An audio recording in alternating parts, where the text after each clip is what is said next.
Você está viajando através de outra dimensão. Uma dimensão não só de imagens e sons, mas também da mente. Uma jornada a uma maravilhosa terra, cujas fronteiras são as da fantasia. Há um sinal logo à frente, avisando que sua próxima parada será em Além da Imaginação.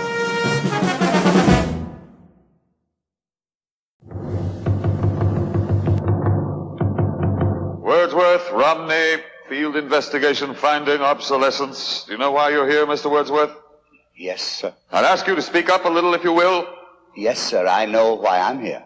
You've been under investigation, Mr. Wordsworth, for the mandatory period of 1 year and 11 months. You're found to be obsolete. The purpose of this hearing is to make a finding in the matter and make a sentence accordingly. Do you understand that?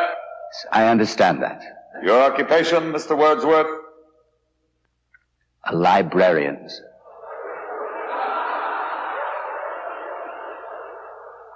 A what?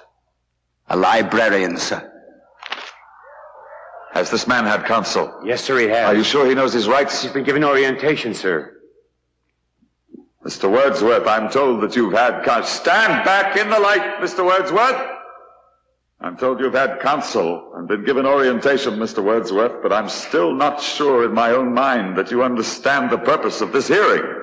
The field investigators in your sector have classified you as obsolete. This finding carries with it serious implications. Do you understand that, Mr. Wordsworth? Now, I ask you again, your occupation? I am a librarian, sir. That is my occupation. That is my profession. If you people choose to call that obsolete... Olá, ouvinte! Seja bem-vindo a mais um programa sobre a série clássica Além da Imaginação, o último da segunda temporada. Hoje falaremos sobre o episódio número 65 no total da série e da temporada, episódio número 29, The Obsolete Man. Episódio estrelado ali pelo Burgess Meredith, né, que foi ao ar, veja só, em 2 de junho de 61. A gente já está aqui no futuro, né, ano de 2020, e 59 anos depois, né, da estreia desse episódio, conversando sobre ele, e a gente estava conversando em off, né, Marcos, né, não nos apresentamos ainda, mas como ele continua muitíssimo atual, né. Por sinal, eu sou a Angélica. E eu sou o Marcos, e nós não somos obsoletos ainda. Nós não somos obsoletos. E aí, Marcos, esse é um grande episódio muito cultuado, né? Justificadamente, eu diria, né? Primeiramente por ser com o ator Burgess Meredith, né? E a primeira direção na série, no caso ali, do Elliot Silverstein, né? Que faz um grande trabalho ali, muito interessante, com inspirações ali no expressionismo, com certeza, né? Uma história totalmente... lembra muito a história do George Orwell, né? 1984. O 1984 do George Orwell e o Fahrenheit 451 do Ray Bradbury são duas óbvias influências que esse episódio, que o roteiro desse episódio tem. A gente vai falar mais sobre isso, mas realmente é um episódio excepcional. E sobre muitos aspectos. O roteiro do Rod Serling, a direção do Elliot Silverstein, o Burgess Meredith e o Fritz Zuiver fazem uma dupla absolutamente espetacular também, né, nas atuações. Enfim, Jorge T. Clemens está, como sempre, matando a pau também na direção de fotografia. Enfim, um episódio assim absolutamente sensacional e um fechamento incrível para essa segunda temporada. Sim, acho que é um episódio muito audacioso, né? Para um último episódio de temporada, né? Se a gente reflete o episódio ali da primeira temporada, o último, né? Esse deixou todo mundo encafifado, refletindo ali até chegar à próxima temporada, com toda certeza, né? Pelo tema dele, pelo que ele aborda, né? Eu acho um episódio primoroso, assim. Eu fico muito satisfeita, né? Porque a gente, nessa temporada, teve os episódios gravados em videotape, né? Eu fico muito satisfeita que esse seja o último episódio da temporada, que ele tem uma fotografia incrível, né? Atuações realmente maravilhosas, diálogos, né? incríveis do Selling também.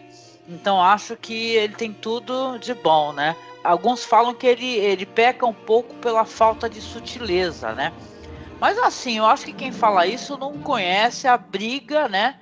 E a queda de braço do Rod Serling para colocar temas que alfinetassem, né? Questões de autoritarismo, né? Ele fez isso no maravilhoso Eye of the Beholder, né? Então eu acho que ele sempre gostou de tratar dessa espécie de tema, né? O autoritarismo, a paranoia, né? Então ele é um cara que ele gostava de alfinetar, né? Isso era muito bom. Exatamente. Ele não é nada sutil nesse episódio, mas por acaso o autoritarismo ele é sutil? Ele não é. Ele é absolutamente violento quando nas suas manifestações. Ele não faz questão de explicar para você por que ele tá te matando, por que ele tá te podando a sua dignidade, a sua liberdade. Ele apenas vem com a mão de ferro, uma bota sobre a sua cara e pronto. E acho que talvez essa coisa que o Selling não explica muito, né? Ele não, nem há tempo, inclusive. A gente tem que lembrar que é um episódio de 20 e poucos minutos. Não dá tempo dele delinear completamente o funcionamento e os mecanismos desse mundo distópico que ele está mostrando. Ele pega elementos de vários totalitarismos, né? Tanto totalitarismos de esquerda, como por exemplo o stalinismo na antiga União Soviética, quanto nazismo, ou quanto traços de totalitarismo que você pode ver aí até em democracias hoje, né? É interessante que esse episódio ele tá muito... ele ganhou uma nova importância nos dias de hoje. Ele cita uma série de coisas que, se a gente for pensar, e tem frases que são ditas nesse episódio que valem para 2020 no Brasil e nos Estados Unidos, por exemplo. Então é uma coisa muito interessante da gente pensar sobre isso. Tem também uma questão de que ele discute o que é a dignidade humana e como ela se manifesta numa pessoa que não se encaixa e não se enquadra e não aceita se enquadrar, porque percebe que a realidade que é a volta é uma realidade horrorosa, então é melhor não se enquadrar naquilo de jeito nenhum. Mas a gente vai falar mais sobre isso à medida que a gente for falando.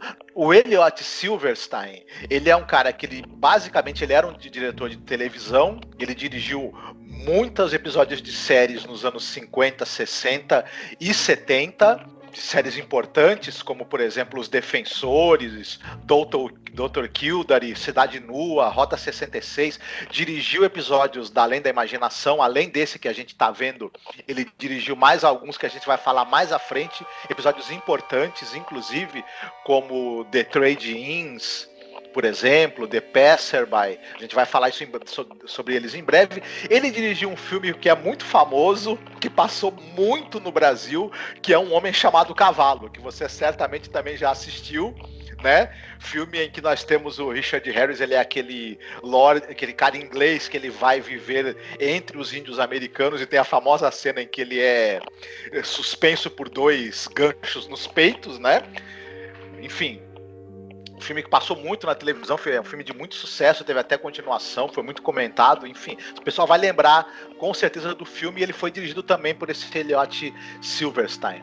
O Burgess Meredith, a gente já falou dele, né? Um ator de televisão e de cinema com uma longa e prolífica e excepcional carreira, né? O papel talvez mais famoso dele seja o do treinador do Rocky um lutador, né? Sylvester Stallone, mas além disso ele tem participações em muitas. Ele também era o Pinguim da série do Batman, série dos anos 60, né, com Adam West, entre outros dezenas, centenas de aparições em séries e em filmes.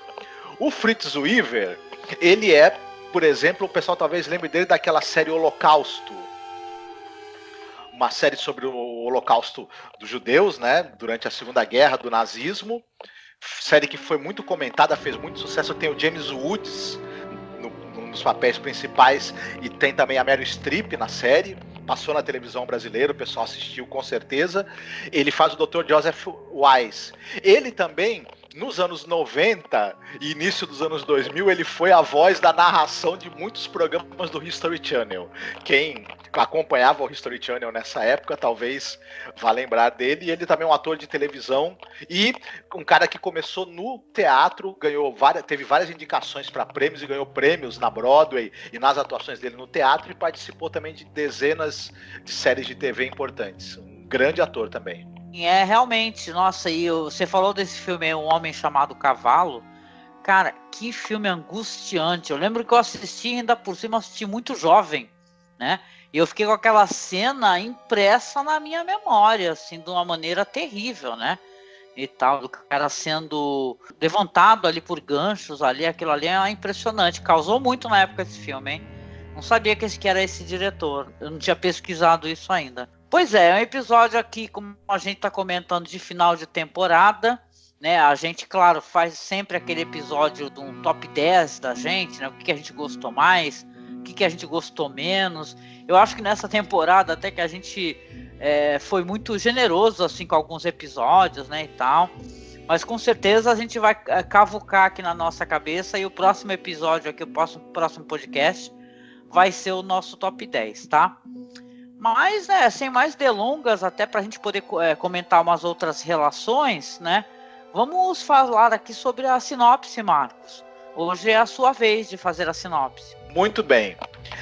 O episódio fala sobre um homem chamado Rodney Wordsworth.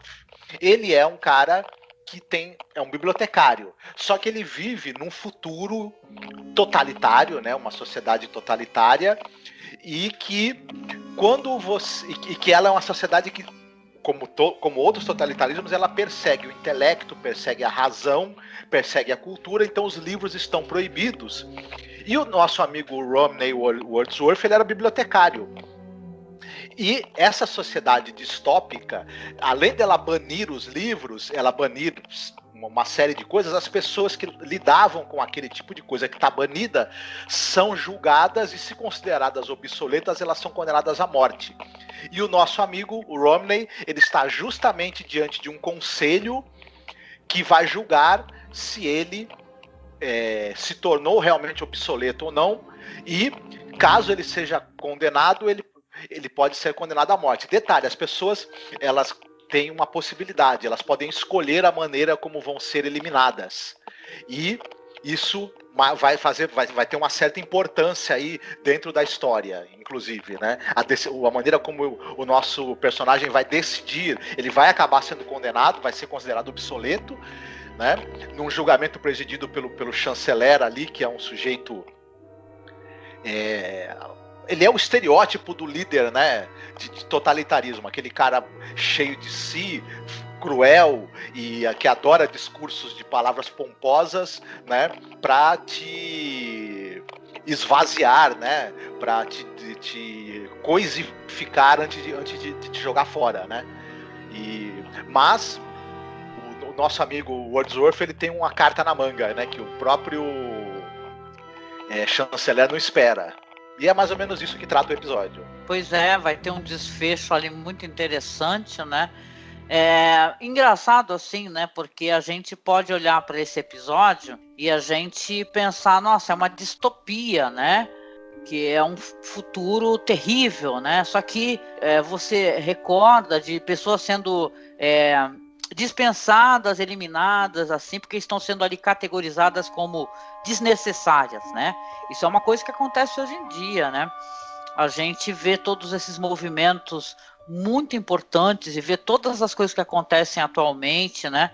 Todo esse fervor, né, mundial e tal, e movimentos como Black Lives Matter, né, e tal. Então você vê que aqui no ano 2020 as pessoas estão ainda lutando, né, para mostrar que sim, eu sou um ser humano, sim, a minha vida importa. Esse roteiro ele estabelece ali uma conexão, né, com diversos regimes ao longo da história, né?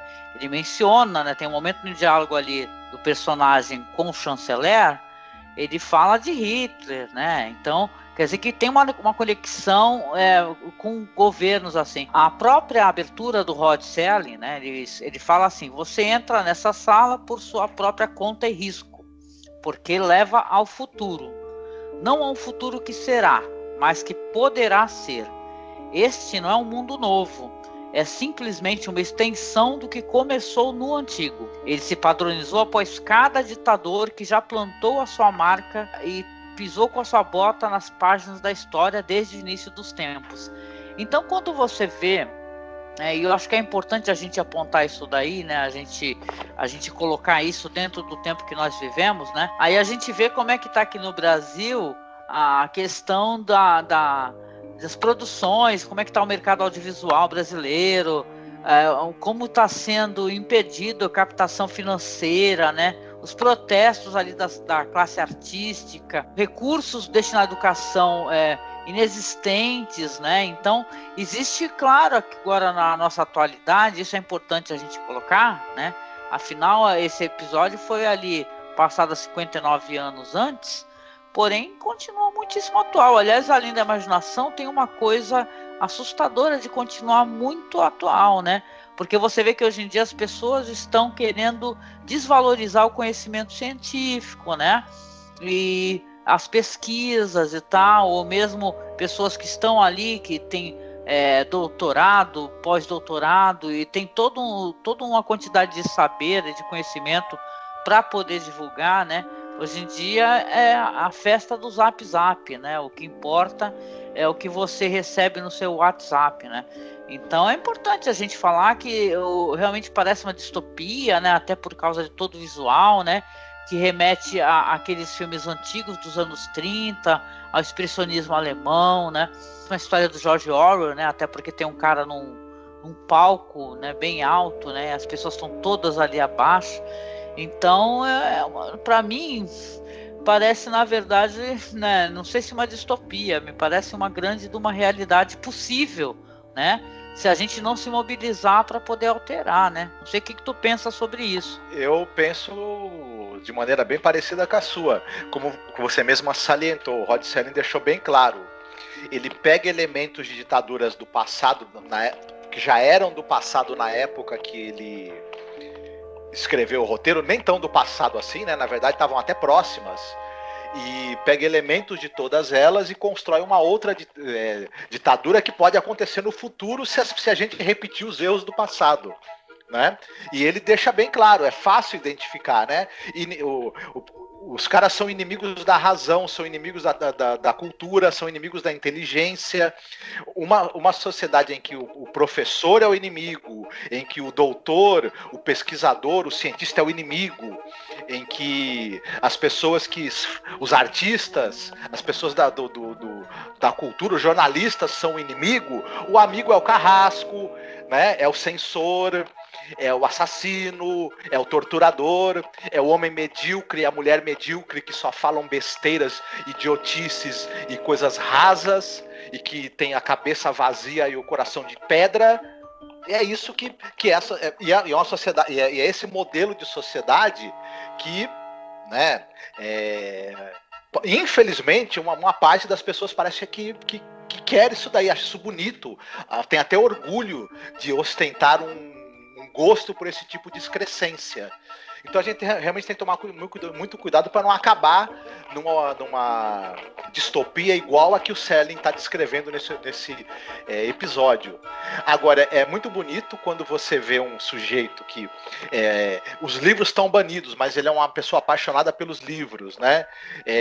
A religião, Deus é citado como símbolo da religião e da religiosidade. Está banida, mas ele é uma pessoa apegada à sua religiosidade, à sua fé. A cultura está banida, né? A desobediência, né? Todo mundo pensando igual. A individualidade está banida, mas ele é uma pessoa que esse personagem é muito caro a ele, o que ele tem de individual, o que ele tem de idiosincrasia dele. E por isso ele vai ser, né, perseguido, julgado, condenado e morto. Tem alguma coisa meio messiânica, talvez, nisso, né? Mas ele vai usar a própria morte também para dar uma lição nesse estado totalitário, frio. É interessante até visualmente como a coisa é feita. Já entrando nessa questão da direção também, a escolha é muito feliz desse ambiente onde vai acontecer o julgamento, que é um ambiente asséptico, de formas geométricas duras, de sombras, um ambiente escuro, opressor.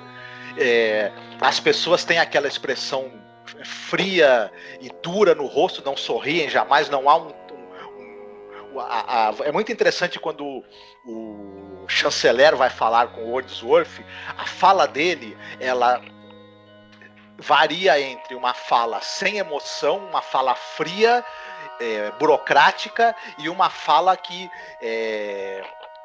tem rompantes de raiva, de opressão e de rancor ali, né? E emoção positiva nenhuma, né? E é uma coisa muito curiosa isso. Essas primeiras cenas acabam funcionando para a gente entender como é que é a dinâmica desse mundo, como é que psicologicamente são as pessoas que vivem nesse mundo, as pessoas que são aceitas, que são vistas como bons cidadãos, né? O quanto elas são frias, dogmáticas, violentas, né? É muito chocante todo esse cenário que nos é mostrado, né? E o ódio, claro, a cultura, o conhecimento, a razão, ao saber e a emoção, né? E isso tudo fica muito marcado na cabeça da gente. Nossa, sim, concordo muito contigo, né? O contraste que tem essa sala, que na verdade é onde reside o personagem do Burgess Meredith, né? Que é um lugar que você vê que ele é repleto de livros, os móveis ele fala que foram feitos por ele mesmo, né? O cara até zomba disso, né? Que ele tinha essa habilidade, mas ele não continuou utilizando essa habilidade, então se tornou obsoleto devido a isso, né? E todo o conceito, né, de você ser obsoleto apenas porque você ama a literatura e você se importa com a literatura e você tem seu credo. E aí eu queria até colocar uma questão também rapidinho, que é assim, no episódio especificamente se fala do cristianismo, né? Ele é um cara que acredita em Deus, né? Porém o Estado provou que Deus não existe.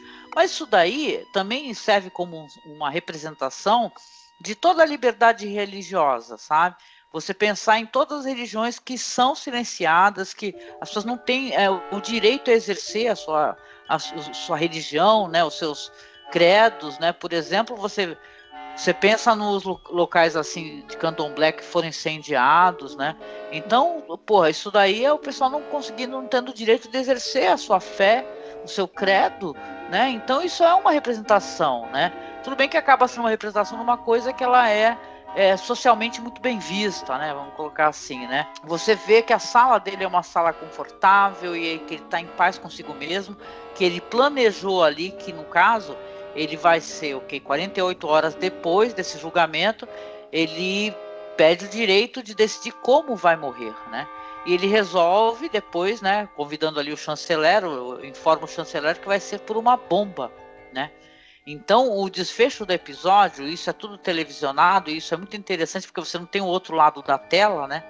E você vai ver que na verdade ele trancou a sala, porque a gente não comentou, mas tem algumas coisas assim, no caso a pessoa quando vai ser morta, né, ela vai ficar isolada, quer dizer que na verdade não tem pessoas com ele, não tem aproximação nenhuma daquele ambiente onde ele está residindo, até porque ali vai explodir uma bomba, né?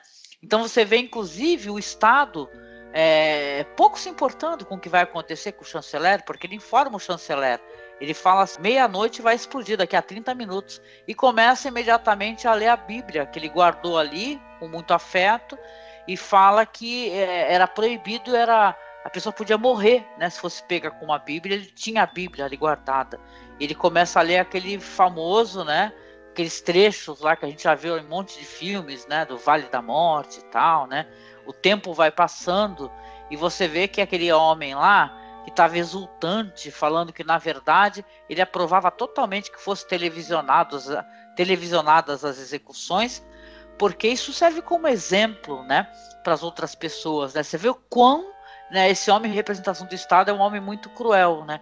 Porém ele vai estar ali presente com uma pessoa que está planejando ali explodir o local onde ela está, né? Será que esse homem, né, que representa um Estado cruel, né, que acha que é obsoleto todo aí qualquer valor religioso e valores culturais, ele vai conseguir segurar a onda dele, né, até essa bomba chegar. Então é isso que trata o episódio, né, o desmonte desse cara, esse chanceler, que tá ali representando ali um Estado totalitário, né.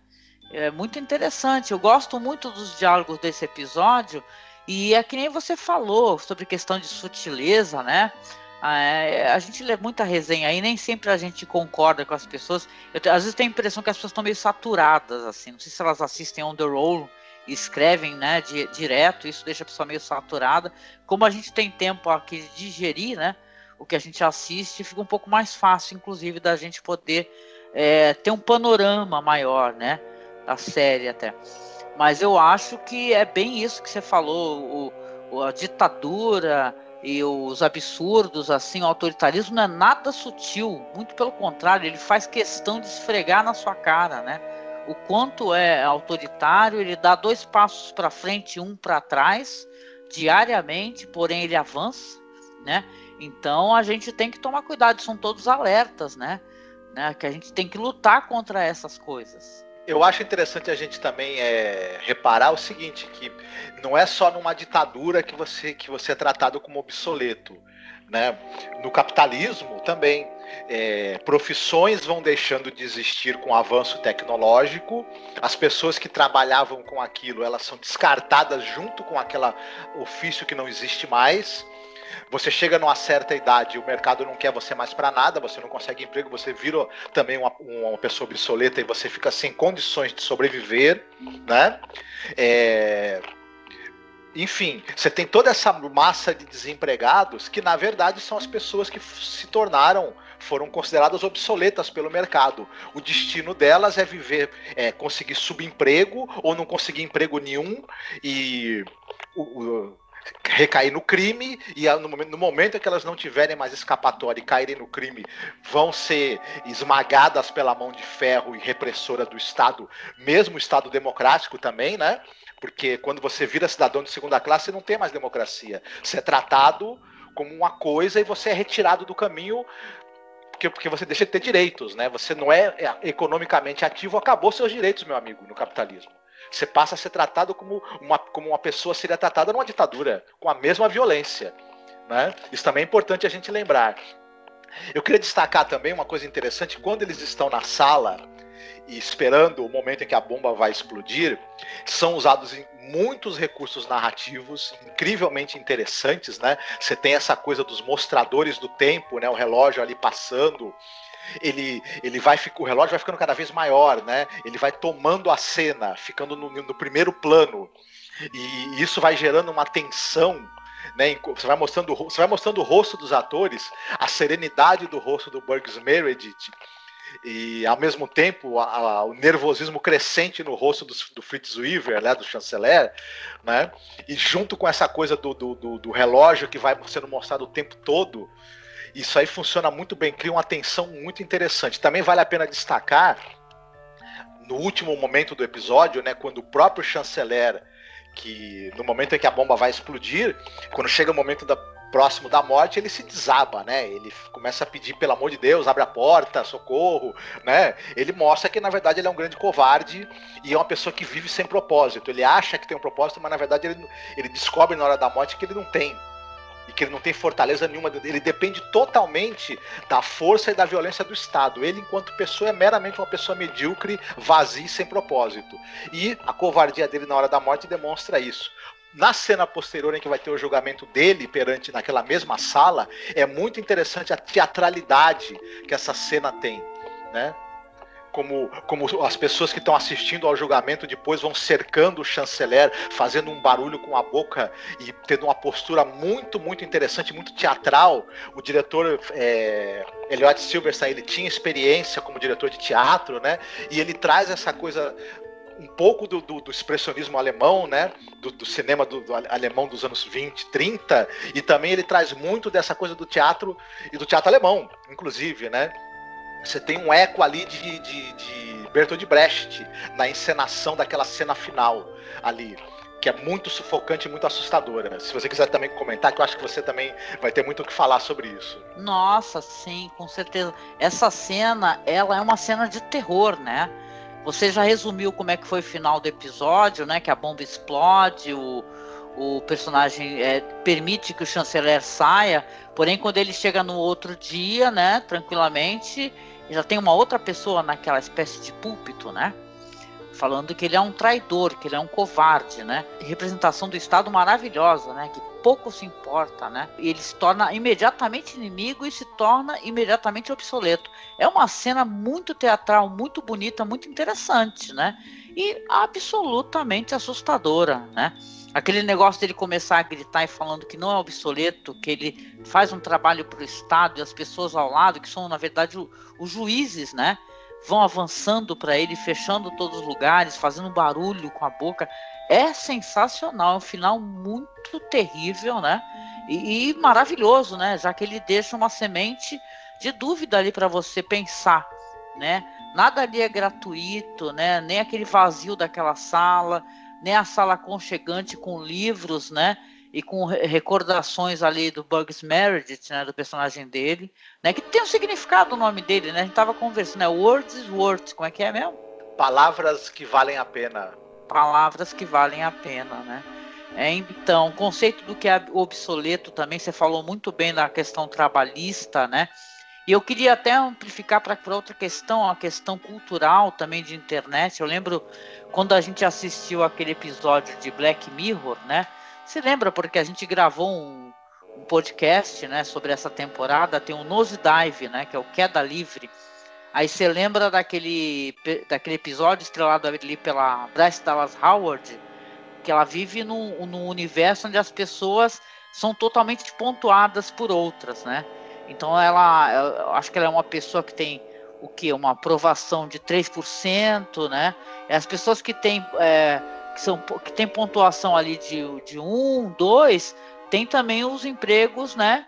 Mas vamos colocar assim, os empregos que a sociedade considera irrelevantes, né? Tem aquela mulher que é caminhoneira, que ela conversa, e é realmente uma queda livre, né? O que vai acontecer com ela, que ela acha que vai conseguir uma pontuação muito boa, porque ela vai ser uma das madrinhas ali do casamento de uma mulher muito famosa, né? Isso, claro, remete a toda essa questão de internet, Instagram, impopularidade, né? E como isso pode se desmontar a qualquer momento, né? A gente vive uma realidade como essa, mas eu acho que essas realidades também elas conversam uma com a outra, sabe? Você está sendo pontuado, quer dizer que se você é uma estrelinha, você é o quê? Se você é insignificante, né? Então você sendo insignificante não consegue alugar uma boa casa, você não consegue ter um bom emprego, ter as melhores relações, né? A gente vive isso, né? Porque toda a internet na qual, por sinal, a gente trabalha tem isso, né? Você tem os influencers, né? O quão importante seria esses influencers, por exemplo, com seus milhões de seguidores, falando, né, para as pessoas lutarem contra o autoritarismo, contra a barbárie, contra a discriminação, contra os absurdos, né? E às vezes muitos se calam, né? A gente sabe que sim, né? Alguns não, alguns ainda bem que se pronunciam, né? Então eu acho que isso tudo é uma coisa para se refletir, para se pensar, né? Um episódio fabuloso mesmo e caramba, não tenho palavras assim. Eu acho que terminar com um ator que eu gosto pra caramba, que é o Bugs Meredith, né? Ele é um ator incrível, vocês vão lembrar, claro, né, daquele Time Enough at Last, né? Tempo suficiente, finalmente, né? Que ele tá num mundo que explodiu totalmente, porém ele tem livros, né? Só que nesse mundo vazio, ele também acaba perdendo a possibilidade de visão, né? Porque os óculos se quebram. Muito bom, então vamos lá para a parte onde a gente recomenda alguma coisa interessante que tenha uma referência com o que a gente acabou de conversar, né? Filmes, séries, livros. O que você gostaria de recomendar hoje, Marcos? Eu queria recomendar, eu vou recomendar duas coisas. Uma eu vou falar bem rapidinho e outra eu vou falar mais longamente um pouquinho, né? Não dá para não lembrar de 1984, né? Quando a gente vai falar desse episódio. E tem aquela versão inglesa de 1956, dirigida pelo Michael Anderson, com o Edmund O'Brien, o Michael Redgrave e a Ian Sterling. É talvez a melhor versão que já foi feita desse livro para o audiovisual. Absolutamente sensacional esse trabalho. E uma coisa boa, ele está no YouTube completo.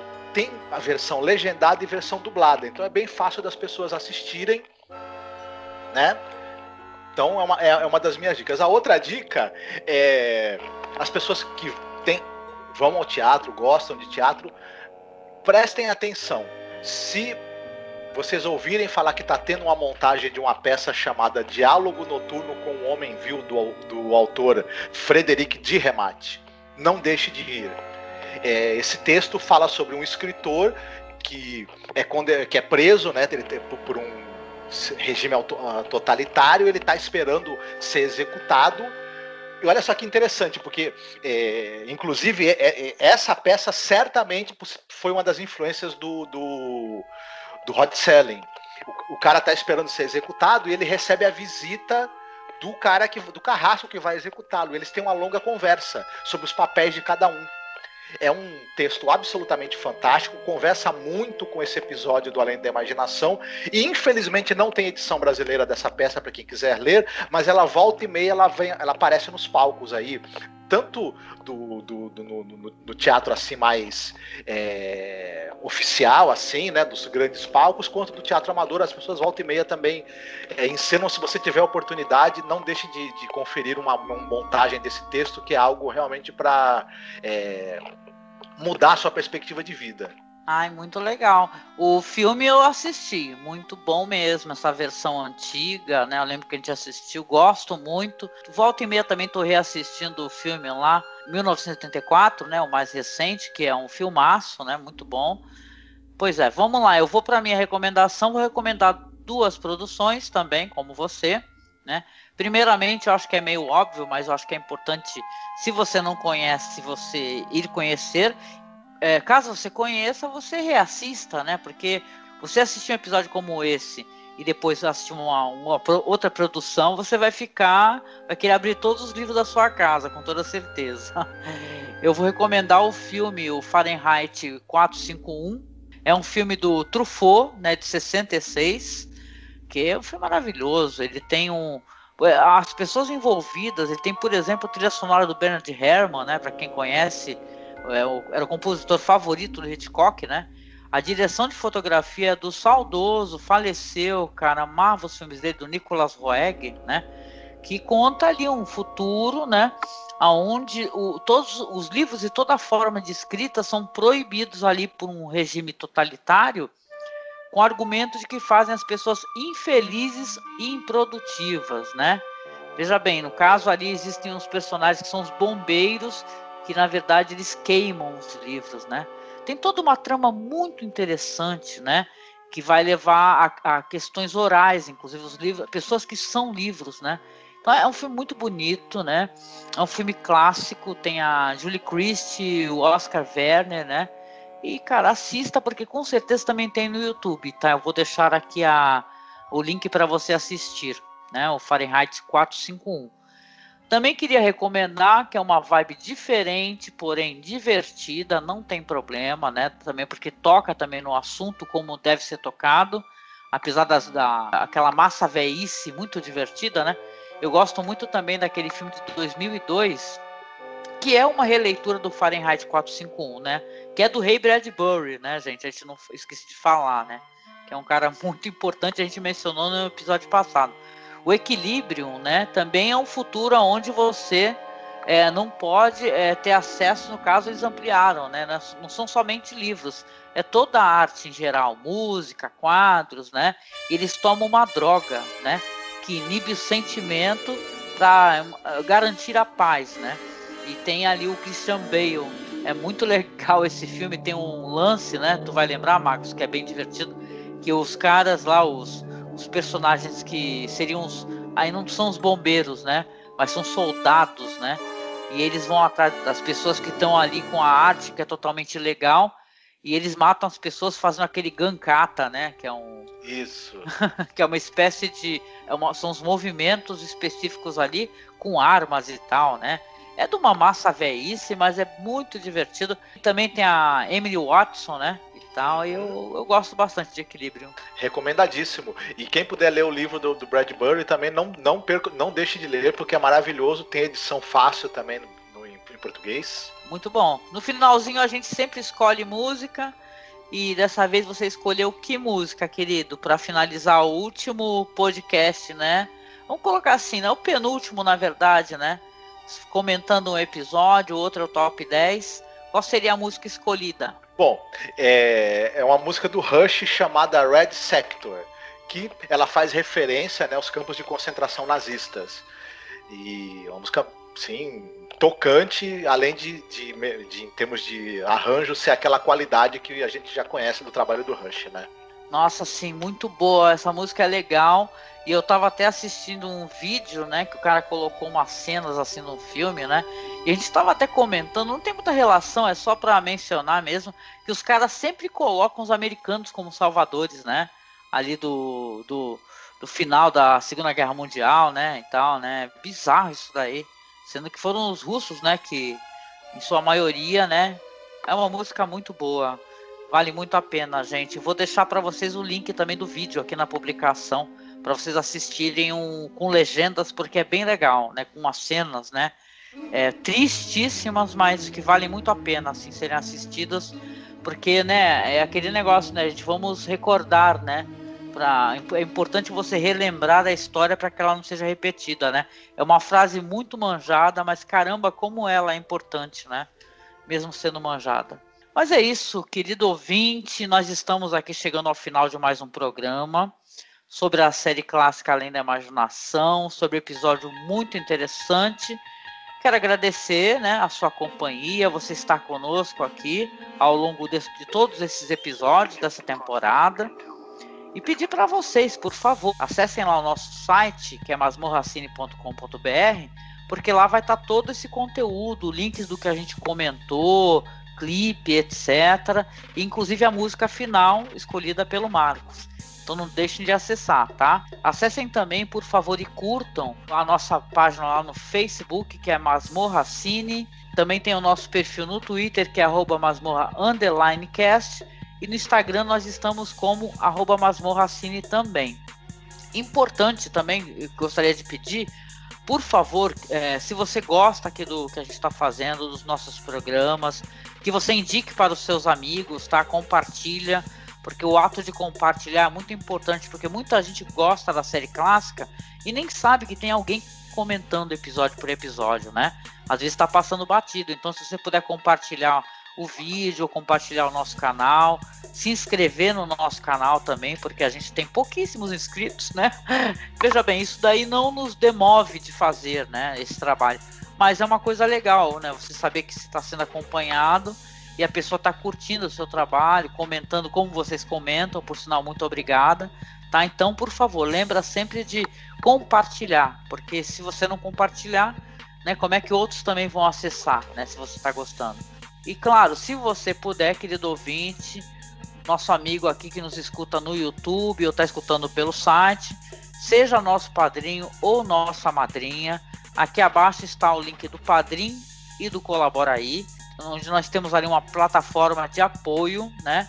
Você doando aqui algum valor, a gente consegue manter o nosso site no ar, né? Pagar o servidor, tentar arrumar equipamento novo, né? Que o nosso áudio está bem sofrível, né? Devido ao equipamento que está velho, né? Precisamos trocar, né? Então, se você puder, apoie a gente. E é isso, né, Marcos? Obrigado aqui mais uma vez por um programa maravilhoso, de uma série que você muito me recomendou e recomenda faz tempo, né? E é muito bom acompanhar ela contigo e conversar sobre ela com você. Obrigada, viu, querido? Imagina, é um prazer. Esse prazer é meu. É isso, ouvinte. Então, um beijo pra você. E a gente se vê aí no próximo programa, que é o nosso Top 10, o último programa falando sobre a série Além da Imaginação, tá bom? Beijinho e a gente se vê lá. Fiquem bem, se cuidem. Se você disser não pro autoritarismo, ele vai começar a bater o pé, chorar e vai se encolher em posição fetal. Sim.